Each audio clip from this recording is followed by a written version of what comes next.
Bon, nous sommes avec Stéphane Matteux, l'homme de la team Winamax. Vous êtes le manager de ce team. Pouvez-vous nous présenter cette team avec les anciens et les nouveaux joueurs? Alors, donc je suis manager du team Winamax. Le team Winamax existe depuis 2007, je crois, ou 2008. Moi, je suis arrivé en 2010 en tant que manager. Donc, c'est un groupe d'une quinzaine de joueurs. On a eu quelque part entre 9 et 14 joueurs au max. Il y a 14 joueurs aujourd'hui.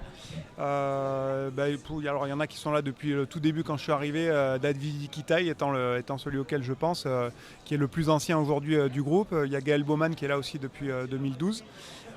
Et puis les tout derniers, la toute dernière, c'est Alexandre Nachos qu'on a recruté il y a seulement 2 mois là, et qui est donc notre nouvelle venue dans le. Alors le recrutement, en fait, il y a pas mal de critères différents, bien sûr.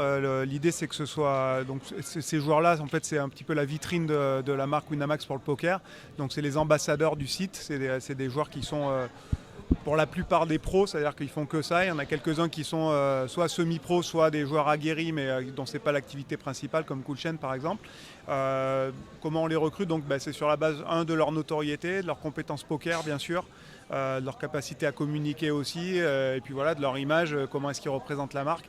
Et enfin, leur capacité aussi à s'intégrer à un groupe, parce qu'il y a une vraie vie de groupe pour le coup dans cette équipe.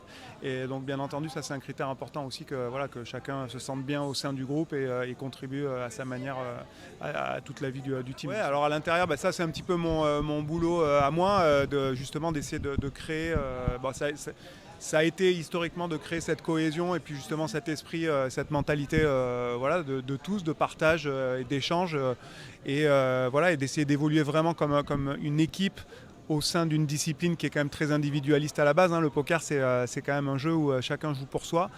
Donc le challenge avec cette équipe, c'était de créer ça, d'arriver à avoir un groupe de joueurs qui sont contents d'être ensemble, d'évoluer, qui sont contents quand les autres perfent, etc.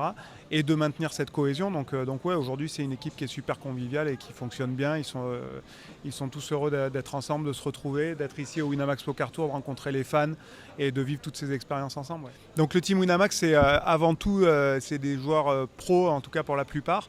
Donc c'est leur métier, c'est des joueurs qui jouent donc beaucoup sur Internet d'abord, et puis aussi qui jouent beaucoup donc en live dans les événements, dans les casinos à travers le monde. Il y a plusieurs circuits professionnels, alors on appelle ça des circuits professionnels de poker. En fait, c'est les joueurs qui sont des professionnels dans la mesure où quand c'est leur activité, ils se déplacent sur tous les gros circuits.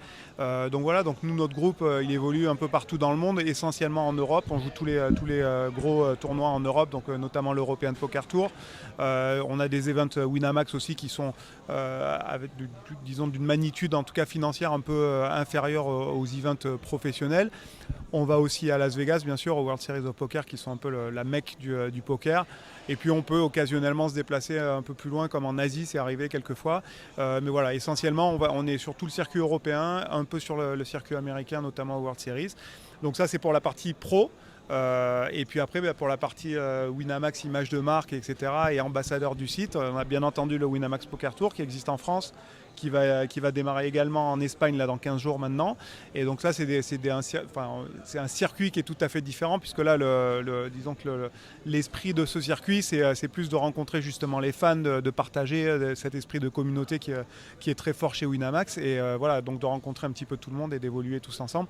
Donc voilà, c'est un petit peu les deux volets du circuit. Pour le coup, Marcel Desailly, c'était pas pour Wina, c'était je pense. Mais non, effectivement, le poker aujourd'hui, c'est devenu une très très grosse industrie. Il y a énormément de gens qui jouent, il y a énormément de passionnés.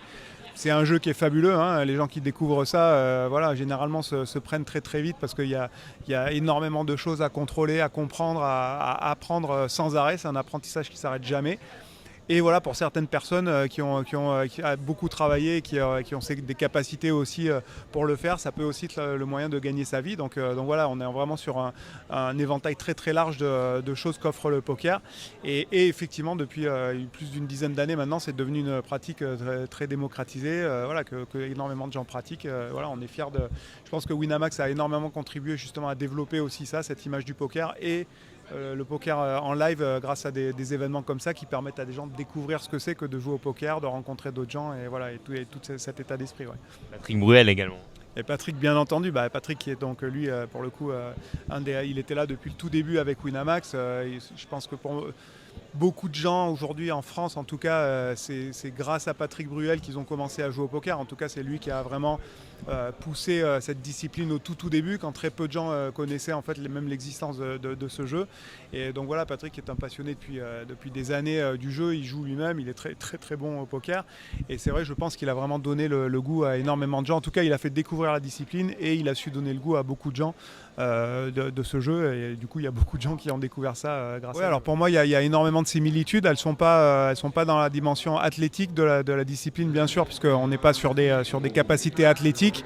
Mais là où il y a vraiment beaucoup de similitudes, c'est surtout ce qui est le côté psychologique, mental, la gestion de la compétition, le voyage, le côté individualiste, hein, comme au tennis, on est seul, hein, on est seul face à des adversaires, on voyage, on est dans les hôtels et à refaire ses valises 2 fois par semaine, et on fait face à beaucoup d'enjeux, de choses compliquées à gérer, on est face à soi-même mentalement, et ça c'est très similaire justement à du sport individuel, en fait, le tennis ou le golf ou n'importe quelle discipline comme ça. Donc voilà, moi j'ai pris ce parti de faire ce postulat au début, qu'en fait des joueurs de poker professionnels, il y avait énormément de choses qu'on pouvait transposer et qu'on pouvait traiter comme on le fait avec des sportifs professionnels.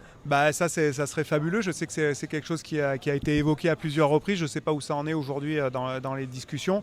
On en parlait un petit peu avant. Le poker, pour moi, c'est un sport cérébral, c'est-à-dire que c'est comme les échecs exactement. Et pour moi, l'idée vraiment, quand on creuse vraiment au cœur de ce que c'est que ce jeu, l'idée c'est de prendre des meilleures décisions que les adversaires. Et dans ce sens-là, il y a vraiment une compétition cérébrale, intellectuelle qui se joue, donc psychologique également. Et ouais, j'espère, ça serait fabuleux qu'un jour ça fasse partie des disciplines olympiques. Ouais, exactement, tout ça, encore une fois, qui sont pour moi des sports dans le cérébraux, c'est-à-dire vraiment l'aspect psychologique, compétitif. Il y a une vraie notion de compétition, au-delà de tous les autres clichés et toutes les connotations que les gens peuvent attribuer aux disciplines. Ouais. Stéphane Matteux, merci beaucoup. Avec plaisir.